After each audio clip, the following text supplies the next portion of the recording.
జై శ్రీరామ్. అందరికీ నమస్కారం. వెల్కమ్ టు న్యూస్ అఖండ. నేను మీ కస్తూరి శ్రీధర్. మిత్రులారా, మీకందరూ కూడా ఒక మంచి అద్భుతమైనటువంటి వార్తను అయితే తీసుకొచ్చిన. ఈ న్యూస్ విన్నారంటే మీరు ఖచ్చితంగా సంతోషిస్తారు. ఓకేనా? ఎల్పిజి గ్యాస్ అంటే లిక్విడ్ పెట్రోలియం గ్యాస్ అన్నమాట. ఇప్పుడు ఈ ఎల్పిజి గ్యాస్ అనేది ప్రతి ఇంట్లో కూడా ఒక ముఖ్యమైనటువంటి అవసరంగా మారిపోయింది. వంటగదిలో పొగలేనటువంటి వాతావరణాన్ని సృష్టించడమే కాకుండా మన నిత్య జీవితంలో దీని వలన ఎన్నో ఉపయోగాలు కూడా ఉన్నాయి. కట్టెల పొయ్యి లేదా బొగ్గులతో పోలిస్తే ఈ ఎల్పిజి గ్యాసు అధిక వేడినైతే ఇస్తుందన్నమాట. దీనివల్ల వంట అనేది చాలా వేగంగా పూర్తవుతుంది. ఇది మిగిలినటువంటి ఇంధనాల కంటే తక్కువ కార్బన్ను విడుదల చేస్తుందన్నమాట. దీనివల్ల కాలుష్యం కూడా తగ్గుతుంది. అలాగే కట్టెల పొయ్యి వల్ల వచ్చేటటువంటి పొగ ఊపిరితిత్తుల సమస్యకు కారణమవుతుంది. ఈ ఎల్పిజి వాడడం వల్ల పొగ ఉండదు కాబట్టి వంట చేసే వాళ్ళకు ఆరోగ్యం కూడా బాగుంటుంది అన్నమాట. గ్యాస్ మంటను మనకు కావాల్సిన విధంగా అది సిమ్లో కావాలంటే సిమ్లోనో లేకపోతే హైలో కావాలంటే హైలోనో సులభంగా దాన్ని నియంత్రించుకోవచ్చు. దీనివల్ల ఇంధనం వృధా కూడా కాదు. ఇకపోతే ఎల్పిజి వల్ల పాత్రలకు నల్లగా ఈ మసి అనేది అంటదు. దీనివల్ల వంటగది కావచ్చు, అలాగే మన పాత్రలు కావచ్చు, అన్నీ కూడా శుభ్రంగా ఉంటాయి. సిలిండర్ల రూపంలో దీన్ని తక్కువ స్థలంలో సులభంగా భద్రపరచుకోవచ్చు అనమాట. ఊరే ఏందిరా స్వామి ఇవన్నీ మా తెలిసినట్టే కదరా, మాకేమైనా కొత్తగా చెప్తున్నావా, నేర్పించినావా అని మీరు అనుకోవచ్చు. చెప్తా, ఓపిక ఉండాలి రెండుసేపు. సరే, ఓవైపు సమయాన్ని ఆదా చేస్తా, అలాగే ఆరోగ్యాన్ని పెంపొందించేటటువంటి ఈ ఎల్పిజి ఆధునిక జీవన శైలిలో ఒక వరం లాంటిదన్నమాట. అయితే దాన్ని వాడేటప్పుడు తగిన జాగ్రత్తలు కూడా తీసుకోవడం కూడా అంతే ముఖ్యం. అందుకే మన ప్రధాని నరేంద్ర మోడీ గారు ప్రధానిగా ప్రమాణ స్వీకారం చేసిన కొద్ది నెలలకే ఒక సరికొత్త పథకాన్ని అయితే తీసుకొచ్చినారు. ఆ పథకం పేరే ప్రధానమంత్రి ఉజ్వల యోజన. పేద కుటుంబాలకు స్వచ్ఛమైనటువంటి వంట ఇంధనాన్ని అందించాలనే లక్ష్యంతో 2016లో ఈ పథకాన్ని అయితే ప్రారంభించినారు. ఈ పథకం కింద ఇప్పటి వరకు 10.33 కోట్ల మందికి పైగా మహిళలకు ఉచితంగా గ్యాస్ కనెక్షన్లు అందించారనమాట. ఈ పథకం కింద అర్హులైనటువంటి పేద మహిళలకు డిపాజిట్ లేకుండా ఈ గ్యాస్ కనెక్షన్, అలాగే మొదటి రీఫిల్, అలాగే స్టవ్ కూడా ఉచితంగా లభిస్తాయి.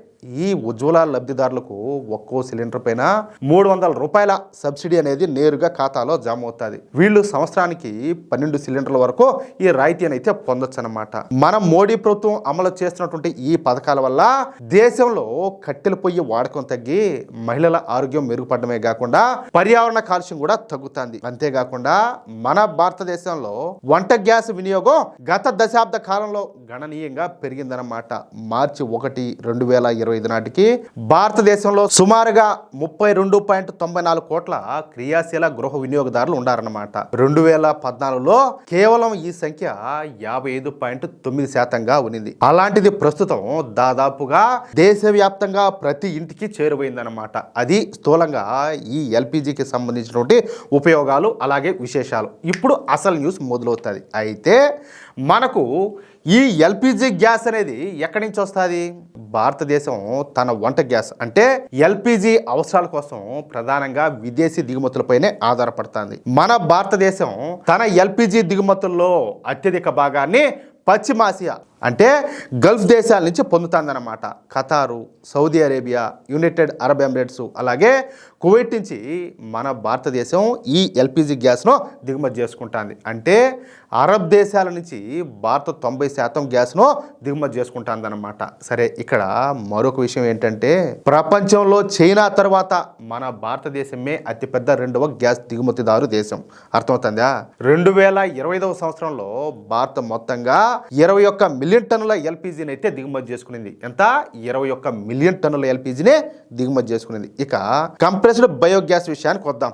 ఈ కంప్రెస్డ్ బయోగ్యాస్ అనేది మనం వాడేటటువంటి సహజ వాయువుకు అంటే సిఎన్జికు సమానమైనటువంటి ఒక స్వచ్ఛమైనటువంటి ఇంధనం. దీనిని వ్యర్థాల నుంచి తయారు చేస్తారు. ముఖ్యంగా వ్యవసాయ వ్యర్థాలు, పంట కోత తర్వాత మిగిలినటువంటి గడ్డి, అలాగే మున్సిపల్ చెత్త, ఆవు పేడ, చక్కెర కర్మాగారాల నుంచి వచ్చేటటువంటి వేస్ట్, అలాగే మురుగునీటిని శాస్త్రీయంగా శుద్ధి చేయడం ద్వారా ఈ గ్యాస్ ఉత్పత్తి అయితే అవుతుంది. ఈ సిబిజి తయారీ విధానంలో బయోగ్యాస్ నుంచి కార్బన్ డైఆక్సైడ్, అలాగే హైడ్రోజన్ సల్ఫైడ్ వంటి ఇతర వాయువులన్నింటినీ కూడా తొలగించేసి దానిలో మిథేన్ శాతాన్ని 90%కి పైగా పెంచుతారు. దీనివల్ల ఇది వాహనాల్లో ఇంధనంగా వాడటానికి అనువుగా మారుతుంది. ఇది శిలాజ ఇంధనాలైనటువంటి పెట్రోలు, అలాగే డీజిల్ కంటే చాలా తక్కువ కాలుష్యాన్ని విడుదల చేస్తుందన్నమాట. అందుకే ఈ కంప్రెస్డ్ బయోగ్యాస్ను ప్రస్తుతం సిఎన్జి కార్లు, బస్సులు అలాగే ఆటోల్లో కూడా దీన్ని నేరుగా వాడచ్చు అన్నమాట. అలాగే పారిశ్రామిక అవసరాలకు అలాగే భారీ యంత్రాలను నడపడానికి కూడా దీన్ని అయితే ఉపయోగిస్తారు. ఎల్పిజికి బదులుగా దీన్ని కూడా వంట గ్యాస్గా ఉపయోగించుకోవచ్చు అన్నమాట. అందుకోసమే మన నరేంద్ర మోడీ ప్రభుత్వం ముందు చూపుతో సతత్ అనే పథకాన్ని ప్రారంభించింది. ఇక్కడ సతత్ అంటే అందుబాటు ధరలో రవాణా కోసం స్థిరమైనటువంటి ప్రత్యామ్నాయం అని చెప్పేసి అర్థం అన్నమాట. ఈ పథకం ద్వారా దేశవ్యాప్తంగా 5,000కు పైగా సిబిజీ ప్లాంట్ను ఏర్పాటు చేయాలని చెప్పేసి మన మోడీ ప్రభుత్వం లక్ష్యంగా పెట్టుకునింది. దీని మూలంగా రైతులకు వ్యర్థాల నుంచి అదనపు ఆదాయం అయితే దొరుకుతుందన్నమాట. ఇకపోతే ముడి చమురు దిగుమతులు కూడా తగ్గుతాయి. నగరాల్లో చెత్త సమస్య పరిష్కారం అవుతుంది. అలాగే మనకు తక్కువ ధరకే ఈ గ్యాస్ అనేది దొరుకుతుంది. అందుకే మన మోడీ ప్రభుత్వం ఈ సతత్ పథకాన్ని 2018 ప్రారంభించింది. ఊరే అదేందా మా తెలియలేదే ఇదని చెప్పేసి కొంతమంది అనుకోవచ్చు. చెప్తా, మీకు తెలిసి ఈ విషయం. అంతేకాకుండా రాష్ట్ర ప్రభుత్వాలకు 7,000 కోట్ల రూపాయల నిధులు కూడా మంజూరు చేసింది. ఎంత?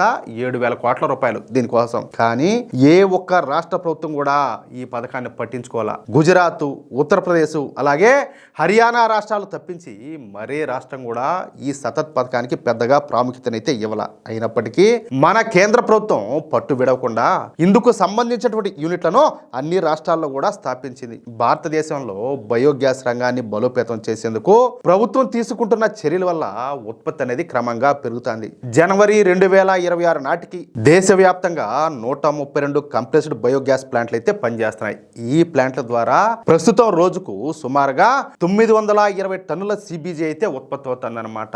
ఈ సిబిజీ ప్రాజెక్టుల్లో ఉత్తరప్రదేశ్ 32 ప్లాంట్లతో మొదటి స్థానంలో ఉంటే గుజరాత్ లో 20 ప్లాంట్లు అలాగే హర్యానా 17 ప్లాంట్లతో తర్వాతి స్థానాల్లో ఉన్నాయన్నమాట. ఇది స్థూలంగా కంప్రెస్డ్ బయోగ్యాస్ వలన వచ్చేటటువంటి ఉపయోగాలు. అంటే ఈ బయోగ్యాస్ను మనం ఎల్పిజికు అలాగే సిఎన్జికు బదులుగా ఉపయోగించుకోవచ్చు అనమాట. అందుకే మన నరేంద్ర మోడీ ప్రభుత్వం దేశవ్యాప్తంగా దశల వారీగా 5,000 సిబిజీ ప్లాంట్లను ఏర్పాటు చేయాలని చెప్పేసి లక్ష్యంగా పెట్టుకునింది. ఈ 5,000 ప్లాంట్ ద్వారా ప్రతి సంవత్సరం కూడా 15 మిలియన్ మెట్రిక్ టన్నుల కంప్రెస్డ్ బయోగ్యాస్ను ఉత్పత్తి చేయడమే ప్రధాన లక్ష్యం అన్నమాట. భారతదేశంలో ప్రతి సంవత్సరం సుమారుగా 62 మిలియన్ టన్నుల సిబిజీని ఉత్పత్తి చేసేటువంటి సామర్థ్యం ఉండాలని చెప్పేసి ఒక అంచనా అన్నమాట. మన మోడీ ప్రభుత్వం నిర్దేశించినటువంటి లక్ష్యాలు పూర్తి స్థాయిలో నెరవేరితే ఈ ఎల్పిజి గ్యాస్ దిగుమతులు తగ్గడమే కాకుండా రైతులకు ఈ వ్యర్థాల ద్వారా అదనపు ఆదాయం కూడా దొరుకుతుంది అన్నమాట. 2035 నాటికి ఈ గోల్ను రీచ్ కావాలని అలాగే ఈ అరబ్ దేశాల యొక్క పెడను వదిలించుకోవాలని చెప్పేసి మన మోడీ ప్రభుత్వం తహతహలాడిపోతుంది. అంటే చూడండి, ఇప్పుడు ఎలాంటి పరిస్థితులు ఉన్నాయి. అంతెందుకు, మేము మన ఆఫీసులోకి గ్యాస్ అయిపోయినదని చెప్పేసి ఆడికి గ్యాస్ గోడంకంగా ఆడికి పోతే లేదు, యా స్టాక్ లేదని చెప్పినారు. అట్టుండదు అనమాట పరిస్థితి. మీకు కూడా కొన్ని అనుభవాలు ఉంటాయి, ఎవరన్నా సిలిండర్ కోసం పోయిన వాళ్ళకు, అవునా కాదా? ఇలాంటి పరిస్థితులు వస్తాయని చెప్పేసి 2018లోనే మన మోడీ గారు భావించి ఈ సతత్ పథకాన్ని అయితే ప్రారంభించారు. ఇప్పుడు అది నిజమవుతుంది 2018లో. ఇప్పుడు ఎంత? 2026. ఎంత ముందు చూపు ఒకసారి మీరు ఆలోచన చేయండి. ఇప్పుడు ఆయన ముందు చూపుతోనే ఆలోచన చేస్తున్నాడు, ఆయన భవిష్యత్తును ఊహిస్తున్నాడు. ఒక కాలజ్ఞానం లాగా మనకు ఉండాలి కదా బుద్ధి. రాష్ట్రాలు ఏం చేస్తున్నాయి? ఎంతసేపటికి కేంద్ర ప్రభుత్వం మీదనే బరువులు బాధ్యతలన్నీ వాళ్ళ మీద వేస్తే రాష్ట్ర ప్రభుత్వాలు ఏం చేస్తాయి? గంట కొడతా కూర్చుంటాయా? ఇక 2035 నాటికి ఈ దిక్కుమాలిన అరబ్ దేశాల మీద ఆధారపడకుండా మనమే స్వయంగా ఈ గ్యాస్ను తయారు చేసుకోగలుగుతాం అనమాట. అది విషయం మిత్రులారా. దూరదృష్టి ఉన్న నాయకత్వం ఉంటే దేశం ఏ రకంగా అభివృద్ధి పదంలో దూసుకుపోతుందో ఈ న్యూసే మనకు ఉదాహరణ. 2018లోనే మన ప్రధాని మోడీ గారు వేసినటువంటి ఈ అడుగు ఈ రోజు మనల్ని ఇంధన రంగంలో స్వయం సమృద్ధి దిశగా నడిపిస్తుందన్నమాట. ఇది కేవలం గ్యాస్ గురించి మాత్రమే కాదు, మన దేశ ఆర్థిక వ్యవస్థను అరబ్ దేశాల గుప్పిట నుంచి విడిపించి భారతీయ రైతులకు అదనపు ఆదాయాన్ని ఇచ్చేటటువంటి ఒక అద్భుతమైనటువంటి మార్పు అనమాట. అంతే కదా. ఇప్పుడు మనం వాళ్ళ నుంచి కొంటున్నామంటే మన ఆదాయం అంతా ఆడిపోతుంది, వాళ్ళకి పోతుంది. అదే మన దేశంలో తయారు చేసుకుంటే ప్రజాధనం అంతా ఆదా అవుతుంది కదా. ఈ సమాచారం మీకు నచ్చినట్లయితే వెంటనే లైక్ చేయండి. ఈ ముఖ్యమైనటువంటి విషయాన్ని మీ స్నేహితులు అలాగే మీ కుటుంబ సభ్యులకు కూడా తెలిసేలా షేర్ చేయండి. దేశాభివృద్ధికి సంబంధించినటువంటి మీ అభిప్రాయాన్ని తప్పకుండా కింద కామెంట్ బాక్స్లో తెలియజేయండి. మరిన్ని ఇలాంటి ఆసక్తికరమైన వార్తలు అలాగే వాస్తవాల కోసం మన న్యూస్ అఖండ ఛానల్ను ఇప్పుడే సబ్స్క్రైబ్ చేసుకొని పక్కనే ఉన్నటువంటి గంట సింబల్ను నొక్కండి. జై శ్రీరామ్, జై హింద్, భారత్ మాతాకి జై.